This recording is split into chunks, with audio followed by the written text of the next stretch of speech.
Happy Tuesday, everyone. This is Mrs. Dobbs. I'm just giving my Chromebook a minute to wake up. There we go. So today I've got some wizard moves for you that I want you to make. They're the same as yesterday. You're probably going to see a common theme with this week. So you need to get your notebook ready, your fiction book out.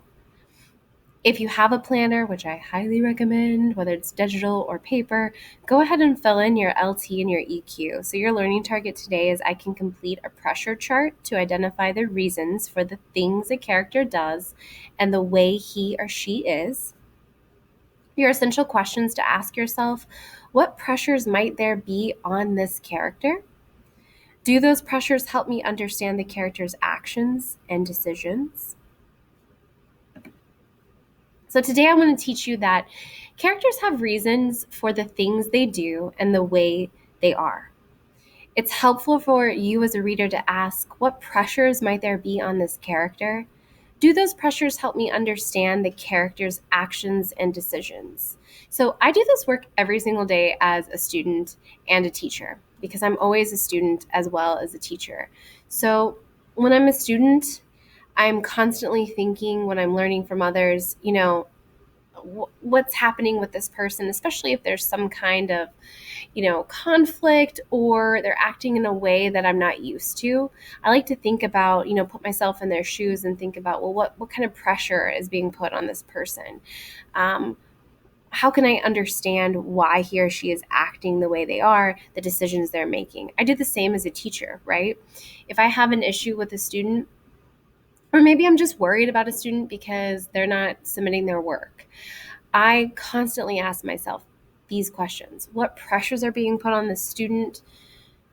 What's going on with the student that would help me understand why he or she is doing, saying, not doing, saying certain things, certain decisions?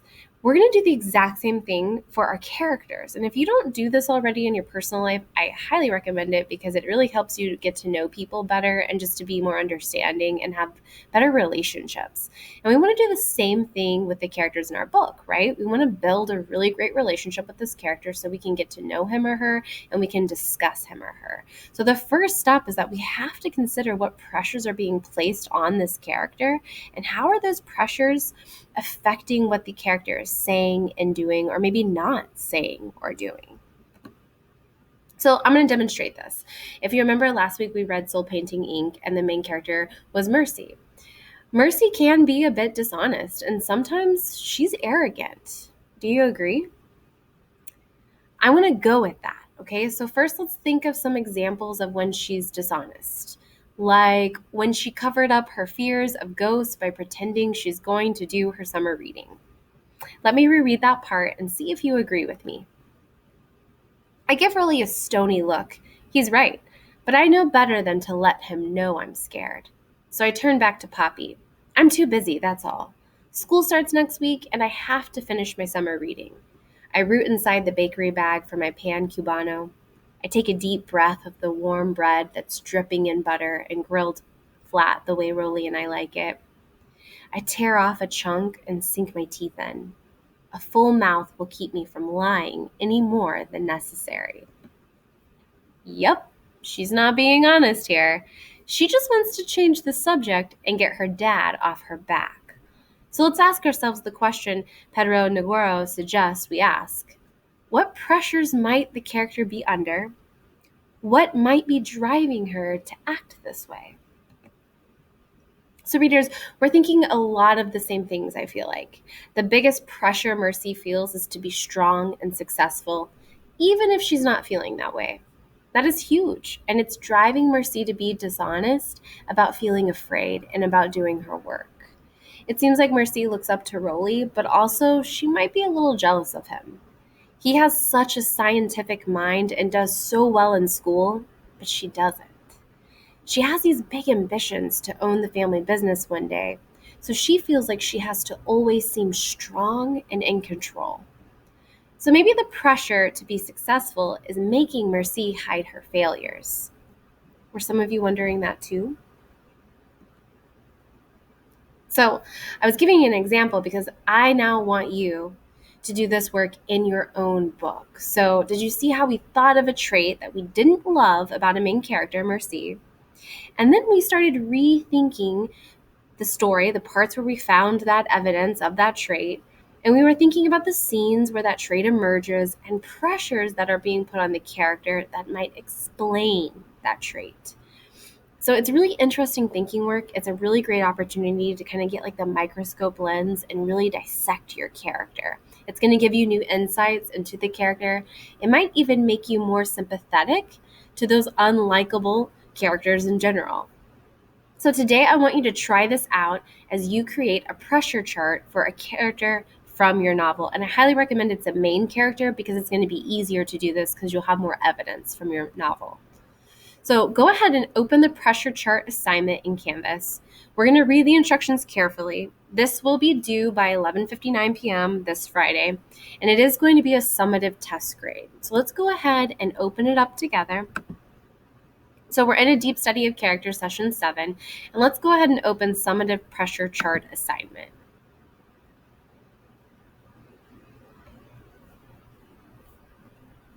Okay, so here are your instructions. You're going to look at the chart below. I'll scroll down and show you.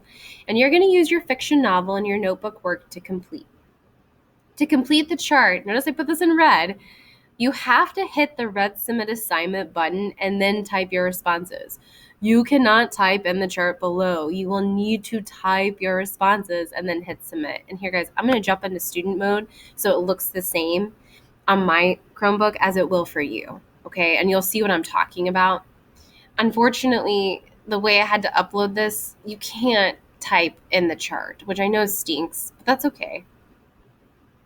And sorry, my Chromebook's being a little bit slow, so we're going to be patient.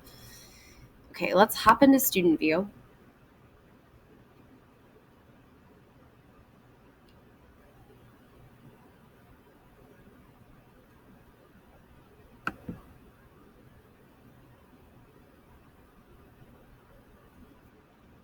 Okay, so let me go back to the module, and now it should look the exact same on my Chromebook as it will in yours.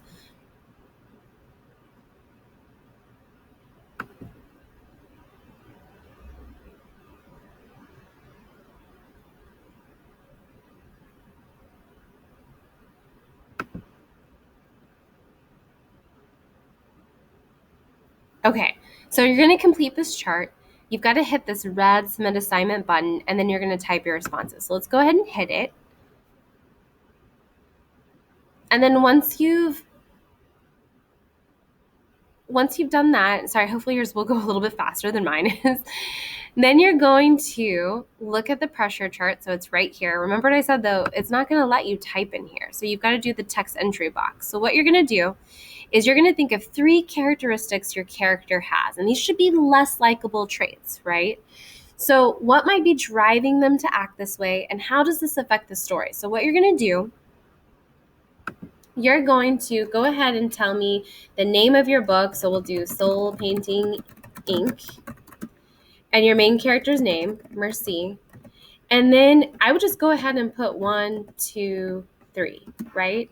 And what you're going to do is you need to tell me the characteristic, the less likable trait, what might be driving your main character to act this way, how is it affecting the story, and then the text evidence, the page numbers where you found this. So for 1, I'm going to make sure I type all 4 of those. It will be multiple sentences. Notice I'm saying the word sentences. Complete sentences, please. Make sure before you go on to number 2 that you have all 4 parts. The chart is really just a visual aid for you, okay? But you're doing all your work down here in the text entry box. So you will type it. Make sure you tell me the characteristic, what might be driving them to act this way, how does it affect the story, and then text evidence. So you'll do that for all 3. Once you have all 3, then you'll submit your assignment. Okay, guys, if you have any questions about that, you can reply in today's announcement, or you can just send me a message, okay? Happy reading, everyone.